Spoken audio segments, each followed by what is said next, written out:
Hi, my name is Mike Lawrence. This video is one of a set which is intended to provide a different interpretation of the experimental results that constitute the foundation of current physics. It is clear that the present explanation for what we see in the universe is good in many ways, but it is missing an overall coherence. My view is that we need to look at physics with new eyes and consider an interpretation that explains most things well, even if it does question just about everything. I do not disagree with any experimental results, only the interpretation of those results. And I do not say that the hypothesis that I'll be talking about in these videos is the theory of everything, and that everything I suggest is correct, but it is a start. Each video in the set will cover an aspect of physics. The whole set needs to be understood together in combination, because many aspects rely on each other, and any one taken on its own may not be convincing to those relying on the current interpretations, some of whom may actually be offended by the hypothesis. There will be links in the videos to other videos in the set that cover closely related or overlapping aspects. Within the boxes in the videos are representations of the motions of the particles and their composites, which I will be explaining more fully.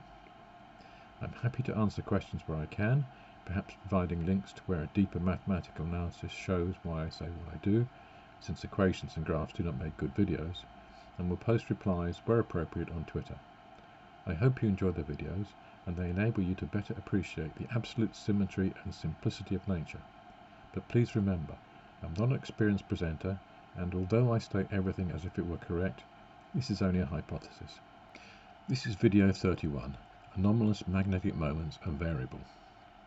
The mass angular momentum of all meons in a loop is always the same size, but the meons in a charged lepton loop will have different sized energies because of the twist and 1/6 charge energies. This means that the negative meons and positive meons in a lepton loop rotate at slightly different radii, although at the same frequency.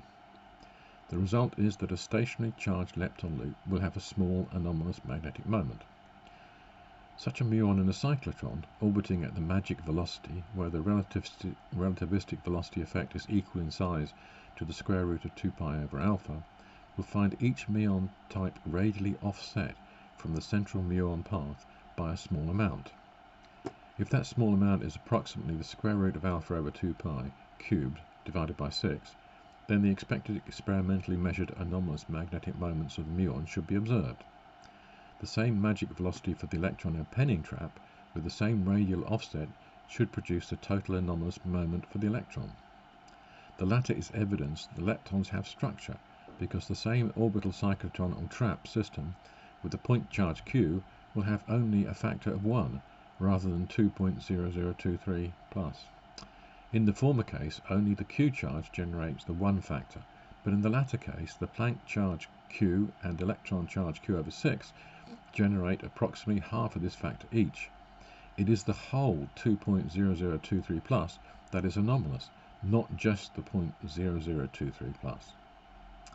Since the only real objects are the meons, each with one overall sign of mass and charge, there can be no magnetic monopoles.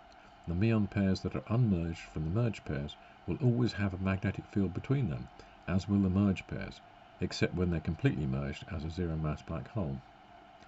The viscosity of the background, which slows the motion of the meons within it, and therefore of the loop, has the same dimensionality as an electric field when analysed in parameter space y, much deeper than just mass, length and time, producing mass as power y to the power of 1, length as power y to the minus 3, time as y to the minus 5, velocity as y squared. So it means that the underlying fields in action everywhere within the universe are those of electric and magnetic field produced by pairs and loop spins, and their indirect gravitational effects, the latter which are always attractive. This dimensionality analysis equates shear viscosity, units newtons second meter to the minus 2, to electric field, units meters kilograms sec to the minus 3, amperes to the minus 1, both with dimensionality of y to the power of 9, which acts against the meon volume, dimensionality meters cubed, which is y to the minus 9, and is why the effect of the background viscosity on the meons can be considered as constant over large distances and not proportional to the frequency of the loops. Related videos will be 12, What is dimensionality and how does it explain the laws of physics, and 24, The structure of loops and zerons. Thank you for watching.